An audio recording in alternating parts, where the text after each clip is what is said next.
Evening, শুভ সন্ধ্যা। কেমন আছো তোমরা সবাই? আশা করি সবাই খুব ভালো আছো। আমরাও ভালো আছি। বাবা মা দেখে টুকি টুকি মারছে, পালিয়ে যাবে তোমরা। ইনার পড়েছে আর ফুল প্যান্ট। সত্যিই গরম প্রচণ্ড পরিমাণে পড়ে গেছে, গরমটা লাগছেও। তো চলো, আমি এখন করতে চলেছি। এই দেখো, দেখে নাও। দেখো, মা বানিয়েছিল ঘুগনি, আমাদের জন্য রেখে দিয়েছিল। ভেবেছিল আমরা সকালে স্কুল ছিল, স্কুলের পথে যাবো। আজকে রবিবার, স্কুল শুনে তোমরা অনেকে ভাববে, অবাক হয়ে যাবে, কিন্তু যেহেতু বসন্ত উৎসবে নাচ তোলাচ্ছে ওই জন্য যেতে হচ্ছে। আর এই যে মালাবার পরোটা আছে 2 পিস, তো 2 পিস মালাবার পরোটা, লাচ্ছা পরোটা, মালাবার পরোটাটা গরম করে নেব, ফ্রাই করে নেব একটু অয়েলে, হালকা করে একটু হিট দিয়ে আর একটু অল্প অয়েল দিয়ে। আর এটা ঘুগনিটা গরম করে নেব। তো মাম্মাম দুটো পরোটা দিয়ে খেয়ে নেবে আর আমি এটা একটু মুড়ি দিয়ে খেয়ে নেব। তো চলো, এইভাবে আজকে রবিবারটা কাটিয়ে দিলাম। আজকে রান্না কিছুই আমার করতে হয়নি। হ্যাঁ, কালকের একটু ভাত ছিল আর 2-3 দিন আগে একটু মাছের ঝোল ছিল ফ্রিজে, ওটা গরম করে মাম্মাকে খাইয়ে দিয়েছি আর আমি দুবেলা খেয়ে নিয়েছি। ব্যাস, এইভাবে আজকে সানডেটা দিন কাটিয়ে দিলাম। তো চলো, এটা দেখতে আমাদের কেমন লাগছে তোমরা অবশ্যই কিন্তু জানিও। টাটা বন্ধুরা, বাই বাই। গরমটা হঠাৎ পড়ে গেল আর আমার যে স্প্যাচুলাগুলো যে এত ভালো লাগে দেখো।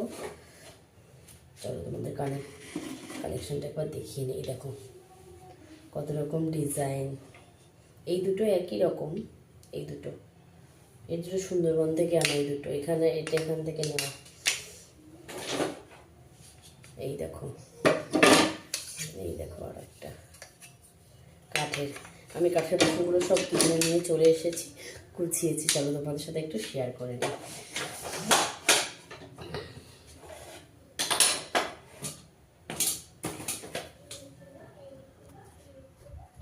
দেখো, বললাম না অনেক কাঠের জিনিস হয়ে গেছে। তো চলো তোমাদেরকে একটু দেখাই। এই হামানদিস্তাটা, এই ছোট্ট সার্ভিং প্লেট, এই একটা স্কোয়ার শেপ, এই একটা, তার নিচে যে এই যে একটা ফিশ টাইপের, এই একটা হচ্ছে ওভেল শেপের। এখানে একটা প্লেট আছে, প্লেট বা থালা যাই বলো না কেন। এটা একটা কাঠের গুঁড়ি চপিং বোর্ড, এটা একটা গোল চপিং বোর্ড, এটা একটা এই যে চপিং বোর্ড শেপ, এটা একটা চৌকো, এটা একটা চৌকো। আর এখানে কাঠের বাটি আছে বড় বড় দুটো, এই যে দেখালাম। আর এখানে কটা ট্রে আছে, সার্ভিং ট্রে, এগুলো সব। এই একটা বড় থালা আছে। তো এই হচ্ছে আমার কাঠের ভালোবাসা, কাঠের প্রতি ভালোবাসাটা দেখো আমার। আর কিচেনটাকে আজকে আমি এগুলো বার করেছি, যদিও এর মধ্যে এখনও কিছু নেই, সাজাতে হবে। তো